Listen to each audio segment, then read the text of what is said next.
ജാസ്മിനും റസ്മിനും തമ്മിൽ വൻ അടിയാണ് നടന്നത്. ശ്വേതാമേനോൻ ജാസ്മിനോട് പാട്ട് പാടണം എന്നുള്ളത് പറഞ്ഞിട്ടുണ്ടായിരുന്നു. അതിന് വേണ്ടിയിട്ട് എല്ലാവരും വിളിച്ചുകൊണ്ട് വരാൻ പറഞ്ഞിട്ടുണ്ടായിരുന്നു. അപ്പൊ റസ്മിനെയൊക്കെ ആദ്യം വിളിക്കാൻ ചെല്ലുമ്പോൾ അവർ ഹൗസ് ഓണേഴ്സ് ആണ്, വന്നില്ല എന്നൊക്കെയുള്ള രീതി സംസാരിക്കും. അത് കഴിഞ്ഞിട്ട് പിന്നീട് വീണ്ടും ചെന്നിട്ട് റോബോട്ട് പറയുന്ന പോലെ തന്നെയാണ് അപ്പൊ ജാസ്മിൻ കിടന്ന് വിളിക്കുന്നത്, ഇവിടെ വന്നിരിക്കും എന്നൊക്കെ പറഞ്ഞ് വിളിക്കുന്നത്. അൻസിബേർ റസ്മിൻ അപ്പൊ കിച്ചൺ ഡ്യൂട്ടി ചെയ്തുകൊണ്ടിരിക്കുകയായിരുന്നു. അപ്പൊ കുക്ക് ചെയ്തുകൊണ്ടിരിക്കുമ്പോഴാണ് അപ്പൊ ജാസ്മിൻ ചെന്ന് വിളിക്കുന്നത്. ജാസ്മിൻ ഇറിറ്റേറ്റ് ചെയ്യാൻ വേണ്ടി ഇവര് തമ്മിൽ അങ്ങോട്ടും ഇങ്ങോട്ടും സംസാരിച്ചുകൊണ്ടിരിക്കുന്നുണ്ടായിരുന്നു. അപ്പൊ ജാസ്മിനെ മൈൻഡ് ചെയ്യുന്നില്ല. അത് കഴിഞ്ഞിട്ട് രണ്ടാമത്തെ പ്രാവശ്യം ചെന്ന് വിളിക്കുമ്പോൾ ഗ്യാസിന്റെ അവിടെ നിന്ന് കുക്ക് ചെയ്തുകൊണ്ടിരിക്കുവായിരുന്നു. അപ്പൊ ജാസ്മിൻ അവിടെ ഗ്യാസ് ഓഫ് ചെയ്യും. അപ്പോഴാണ് അവിടെ വഴക്ക് കിടക്കുന്നത്. റസ്മിൻ ജാസ്മിന്റെ കൈ പിടിച്ച് വലിക്കുകയും അതുപോലെ തന്നെ തള്ളുകയും അതുപോലെ തന്നെ റോബോട്ടിന്റെ ഹെൽമെറ്റ് എറിയി പൊട്ടിക്കുകയൊക്കെ ചെയ്തിട്ടുണ്ട്. അത്രയാണ് നമുക്ക് ലൈവിൽ കാണാൻ പറ്റുന്നുള്ളൂ. മറ്റേ ഇനിയിപ്പോ അടിച്ചിട്ടുണ്ടോ അല്ലെങ്കിൽ എന്തെങ്കിലും ചെയ്തിട്ടുണ്ടോ എന്നുള്ളത് ലൈവിൽ കാണിച്ചിട്ടില്ല.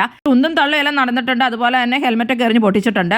അതിനായിട്ട് ജാസ്മിൻ പറയുന്നുണ്ട് റസ്മിനാണ് അതൊക്കെ എറിഞ്ഞേ എന്നുള്ളത്. ഫിസിക്കൽ അസോൾട്ട് നടന്ന പോലെ തന്നെയാണ് ബിഗ് ബോസ് കൺഫഷൻ റൂമിൽ ഇവർ രണ്ടുപേരെയും വിളിച്ചിട്ട് സംസാരിച്ചിട്ടുള്ളത്. ഇതൊന്നും ഇവിടെ നടക്കുന്ന കാര്യമല്ല എന്നുള്ളതും ഇത് ഇവിടെ ആവർത്തിക്കാൻ പറ്റില്ല എന്നൊക്കെ പറഞ്ഞു. അത് മാത്രമല്ല ജാസ്മിന് കംപ്ലൈന്റ് ഉണ്ടോ എന്ന് ചോദിച്ചപ്പോൾ കംപ്ലൈന്റ് ഇല്ല എന്ന് പറഞ്ഞു. അതുകൊണ്ട് ബിഗ് ബോസ് ഇനി ആവർത്തിക്കരുതെന്നും പറഞ്ഞ് ഈ പ്രശ്നം സോൾവ് ചെയ്തിരിക്കുകയാണ്. പക്ഷെ ശരിക്കും അവിടെ തല്ലിയിട്ടുണ്ടോ എന്നുള്ളത് സംശയമുണ്ട്. നമ്മളത് കാണിച്ചിട്ടില്ല. ജാസ്മിനായിട്ട് പറയുകയാണെങ്കിൽ നിനക്ക് എല്ലാത്തിനും ഗബ്രി ഗബ്രി ഗബ്രി അത് തന്നെയാണെന്നൊക്കെ പറഞ്ഞാണ് ജാസ്മിനോട് പിന്നെ വഴക്കുണ്ടാക്കിക്കൊണ്ടിരിക്കുന്നുണ്ട് ഇപ്പൊ കൺഫഷൻ റൂമിൽ. ഇവർ എന്താണ് കൺഫഷൻ റൂമിൽ വെച്ചുകൊണ്ടിരിക്കണേ ഇറക്കി വിടാത്തതെന്ന് അറിയില്ല. അത് മാത്രമല്ല ഫിസിക്കൽ അസോൾട്ട് നടന്നേ എന്നുള്ള രീതിയിൽ തന്നെയാണ് അവിടെ എല്ലാവരും പറയുന്നത്. എന്താണ് സംഭവം, റസ്മിനെ പുറത്താക്കുന്നതായിട്ടൊന്നും പറയുന്നില്ല. ജാസ്മിന് കംപ്ലൈന്റ് ഇല്ലാത്തത് കൊണ്ടായിരിക്കും. കൂടുതൽ ബിഗ് ബോസ് വീഡിയോകൾക്കും ബിഗ് ബോസിന്റെ ലേറ്റസ്റ്റ് ലൈവ് അപ്ഡേറ്റ്സുമായിട്ട് അടുത്ത വീഡിയോയിൽ കാണാം.